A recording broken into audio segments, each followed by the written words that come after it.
من فضله ولعلكم تشكرون۔ محترم حاضرین،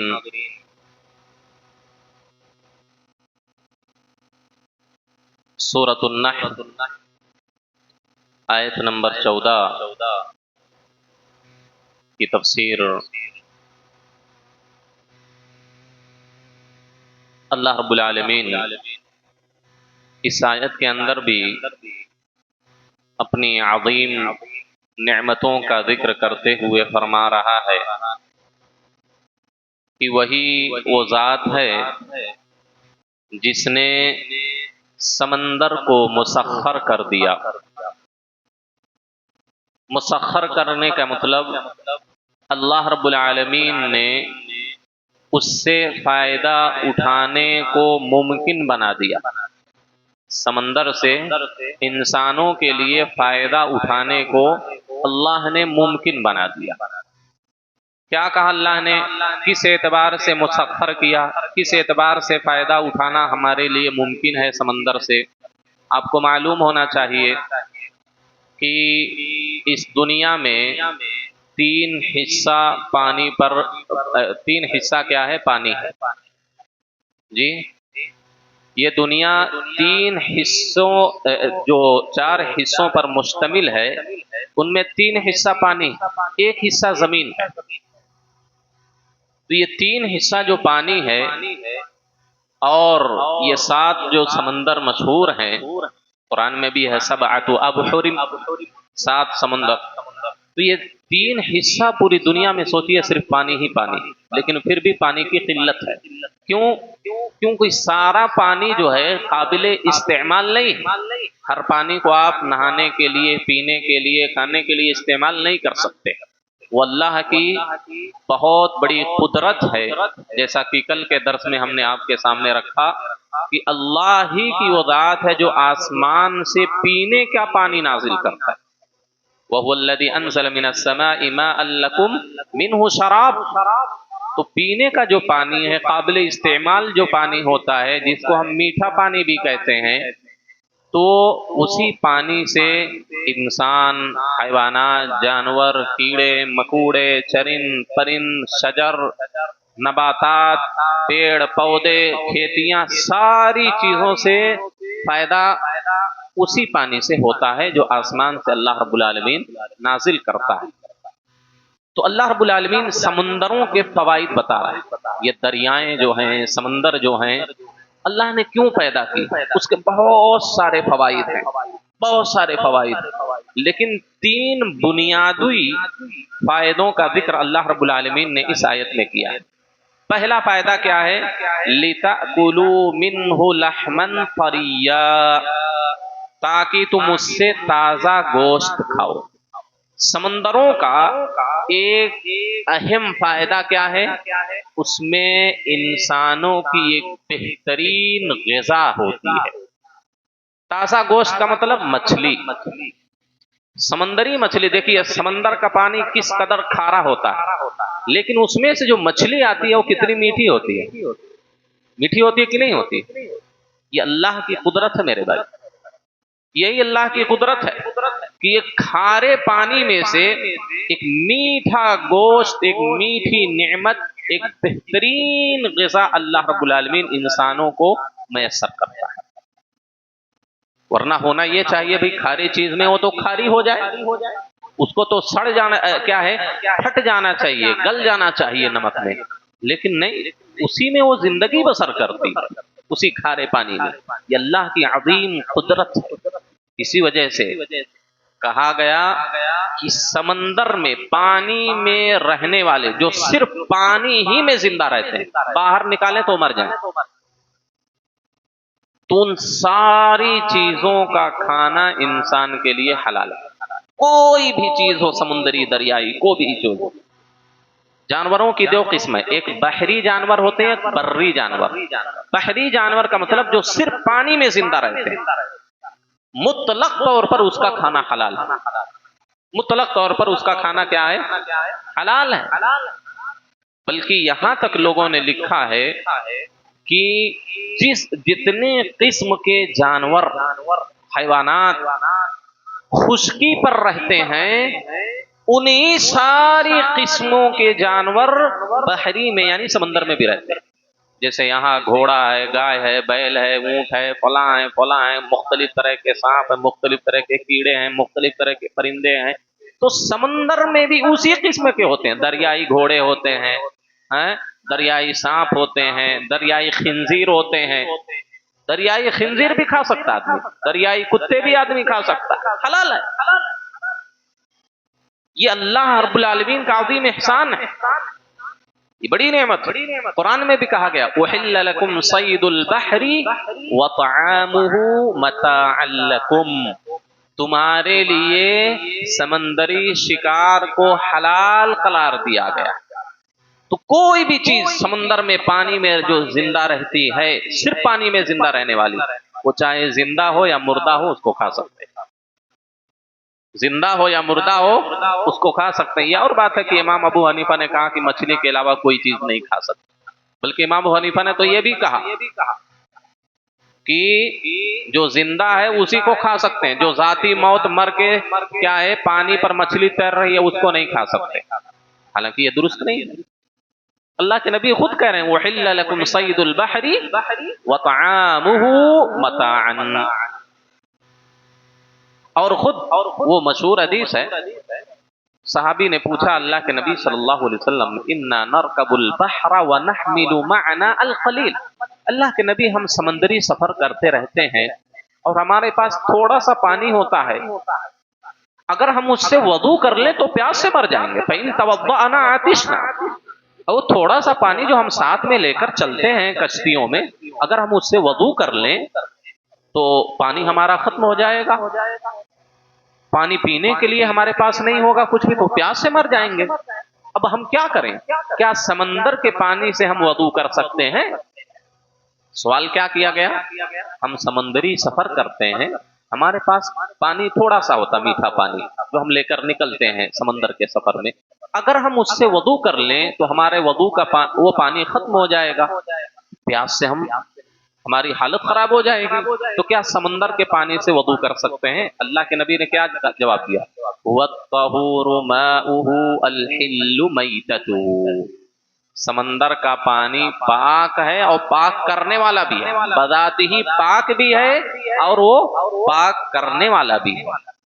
وَالْحِلُّ مَيْتَتُهُ، اور اس کے مردار، سمندر کے جتنے مردار ہیں سب حلال، حالت زندہ میں بھی پکڑ لیں تب بھی حلال، مرنے کی حالت میں بھی پکڑ لیں تب بھی حلال. تو اگرچہ بعض جو فقہاء امام ابو حنیفہ نے وغیرہ نے کہا ہے کہ ذاتی موت مر کر اگر پانی پر تیر رہی ہو اوپر تو وہ حلال نہیں، بالکل حلال ہے. اللہ کے نبی خود کہتے ہیں الحل میتتہ، اس کا مردار، سمندر کا مردار حلال ہے. اور آپ نے وہ مشہور حدیث سنی ہے، چند صحابہ کو اللہ کے نبی صلی اللہ علیہ وسلم نے ایک غزوے کے لیے سریے کے طور پر چھوٹی فوج، چھوٹا دستہ ایک بھیجا تھا. اب ان کے پاس جو تھوڑا موڑا کچھ سامان تھا، زیادہ راہ تھا، توشا تھا، ختم ہو گیا. صحابی نے اللہ سے دعا کہ اللہ کچھ ہمارے لیے میسر فرما.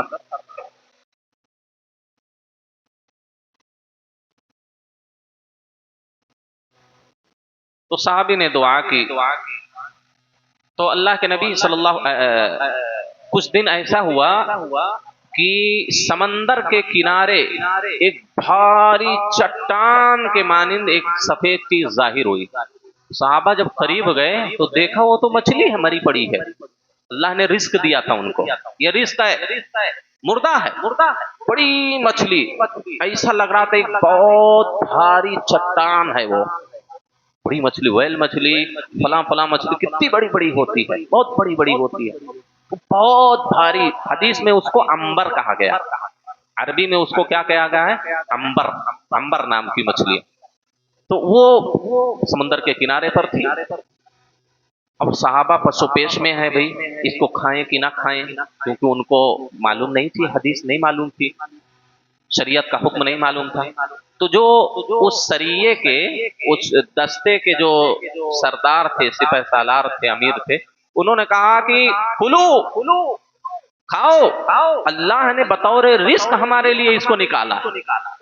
تو صحابہ کہتے ہیں کہ ہم لوگ جب تک وہ چھوٹی فوج جو تھی جب تک وہاں مہینے بھر 15 دن رہے وہی کھاتے رہے، مچھلی ہی کا گوشت کھاتے رہتے، کچھ نہیں تھا ان کے پاس۔ اللہ نے بطور رزق مردہ مچھلی دی، بڑی مچھلی، کہا کہ ہم لوگ کھاتے رہے، اس کی جو چربی تھی تیل بنا کر ہم اس کو لگاتے بھی رہے، وہ مچھلی اور اتنی بڑی تھی وہ مچھلی، بعض تاریخی روایتوں میں آتا ہے اس کا جو سامنے کا کانٹا ہوتا نا بڑا اس طرح گول والا کانٹا، کہا کہ ہم نے اس کو جب ایسے نصب کیا، کھڑا کیا گیٹ بنا کے، تو اس کے نیچے سے ایک آدمی اونٹ پر بیٹھ کر نیچے سے گزر گیا، پھر بھی ٹچ نہیں ہوا، اتنا بڑا اس کا ایک کانٹا تھا صرف۔ اب کتنی بڑی مچھلی رہی ہوگی، اللہ نے بطور رزق۔ جب مدینہ گئے اللہ کے نبی سے بتا، اللہ کے نبی ایسا ایسا مسئلہ ہوا ہے، اللہ کے نبی نے کہا کچھ بچا ہو تو مجھے بھی لاؤ، تو اللہ کے نبی کو بھی دیا گیا وہی مچھلی، آپ نے بھی کھایا۔ تو گویا کہ چاہے مردہ ہو چاہے زندہ ہو، ہر وہ جانور جو صرف سمندر میں پانی میں زندہ رہ سکتا ہو باہر نکالیں تو مر جائے گا، تو اس کا کھانا انسان کے لیے حلال ہے، سمجھ رہے ہیں، چاہے مردہ ہو یا زندہ ہو، جیسا کہ اس حدیث سے معلوم ہوا۔ تو یہ پہلا فائدہ ہے سمندر کا، ایک پہلا فائدہ کہ اللہ رب العالمین بہت ساری چیزیں اس میں ایسی ہیں جو انسانوں کی غذا ہے، انسانوں کی خوراک ہے، یہ پہلا فائدہ۔ دوسرا فائدہ اللہ نے کیا کہا، وَتَسْتَخْرِجُوا مِنْهُ حِلْيَةً، یہ بھی بہت بڑا فائدہ ہے کہ تم اس میں سے زیورات نکالتے ہو۔ سمندروں میں دریاؤں میں زیورات رہتے نا، طرح طرح کے ہیرے جواہرات موتیاں قیمتی پتھر کہاں سب ہوتے ہیں، سمندر کی تہہ میں ہوتے ہیں، تو اس کو مشینوں کے ذریعہ غوطہ خور جو ہوتے ہیں وہ ڈوب کے اندر جا کے نکال کے لاتے ہیں، تو یہ عظیم فائدہ ہے، اس سے دنیا کی معیشت چلتی ہے کہ نہیں، وہ عظیم فائدہ۔ اللہ نے کہا کہ اس میں سے تم زیورات نکالتے ہو، وَتَلْبَسُونَ، اور تم اس کو پہنتے ہو، ہیرے جواہرات آدمی بھی پہن سکتا، عورت بھی پہن سکتی ہے، البتہ سونا چاندی کیا ہے، سونا حرام ہے مردوں کے لیے، لیکن ہیرے جواہرات جو ہیں وہ آدمی پہن سکتا ہے، البتہ اسراف اور فضول خرچی سے وہ بچے اور بطور تکبر اور گھمنڈ نہ پہنے، اللہ نے نوازا ہے تو پہن سکتا ہے، اسراف نہ کرے۔ تو یہ دوسرا فائدہ ہے کہ تم اس سے ہیرے اور جواہرات نکالتے ہو اور تمہاری وہ زینت کا سامان بنتا ہے۔ تیسرا فائدہ وَتَرَى الْفُلْكَ فِيهِ مَوَاخِرَ، اللہ کے نبی نے، اللہ رب العالمین نے تیسرا فائدہ کیا بیان کیا، اور تم کشتیوں کو دیکھتے ہو کہ اس میں پانی کو چیرتی ہوئی چلتی ہیں، یہ اللہ کا بہت بڑا فضل، اللہ نے سمندر کو مسخر کر دیا، ورنہ سمندر کی جو موجیں ہوتی ہیں دیکھیے کتنی اونچی اونچی اٹھتی ہیں، کون بچا رہا ہے، اللہ بچا رہا ہم کو، اللہ بچانے والا، ورنہ یہ کشتیاں سمندر میں چل سکتی تھی، یہ جہاز بھی نہیں چل سکتے تھے، بڑے بڑے کروز جو ہوتے ہیں نہیں چل سکتے، اللہ نے ہمارے لیے مسخر کر دیا ہے، وہ اللہ کے حکم کی تابع ہیں، ورنہ کوئی انسان، کوئی جہاز، کوئی بڑی سے بڑی مشینری ہو ان سمندر کی موجوں کا، اس کی تلاطم کا مقابلہ نہیں کر سکتی۔ جب دیکھیے طغیانی آتی ہے، سمندر کی موجیں اور لہریں جب اٹھتی ہیں، بسا اوقات بڑے بڑے جہاز ڈوب جاتے ہیں، بڑے بڑے جہاز ڈوب جاتے ہیں۔ ٹائٹینک جو بنایا تھا اللہ کو چیلنج کیا تھا، اللہ کو چیلنج کر دیا تھا، وہ بھی ڈوب گئے۔ اب دنیا والوں کے لیے وہ عبرت ہو گئی، لوگ دیکھنے اس کو جاتے ہیں، دیکھنے والے بھی جا کے مر جاتے ہیں وہاں۔ ابھی گئے کچھ سال ہوا نا، بڑے بڑے دنیا کے ارب پتی لوگ گئے تھے دیکھنے اس کو، پاکستان کے کچھ لوگ تھے، انگلینڈ کے کچھ لوگ تھے، امریکہ کے کچھ لوگ تھے، وہ ٹائٹینک جو سمندر کی تہ میں ہے اس کو دیکھنے گئے تھے، وہ سبرین کیا بولتے ہیں، سبرین سمرین، تو اس میں بیٹھ کے لوگ دیکھنے گئے تھے، وہیں ڈوب گئے وہ لوگ، وہیں ڈوب گئے وہ لوگ، بڑے بڑے سب کروڑ پتی تھے۔ تو اللہ نے ہمارے لیے مسخر کر دیا، اللہ نے اس قابل بنا دیا ہے کہ ہم اس سے فائدہ اٹھا سکیں، ورنہ ہماری اتنی قوت اور طاقت ذہانت نہیں ہے کہ ہم سمندر کی موجوں کو کنٹرول کر سکیں، یہ اللہ کا عظیم احسان ہے اس امت پر۔ کہا کہ تم دیکھتے ہو کشتیاں پانی کو چیرتی ہوئی چلتی، مخالف ہوا بھی ہو تب بھی جاتی، کون یہ تابع کیا ہمارے، اللہ نے کیا، وہ اللہ احسان جتا رہا ہے کہ یہ نعمت ہے میری۔ اور اللہ نے عظیم فائدہ بتایا تیسرا، وَلِتَبْتَغُوا مِن فَضْلِهِ،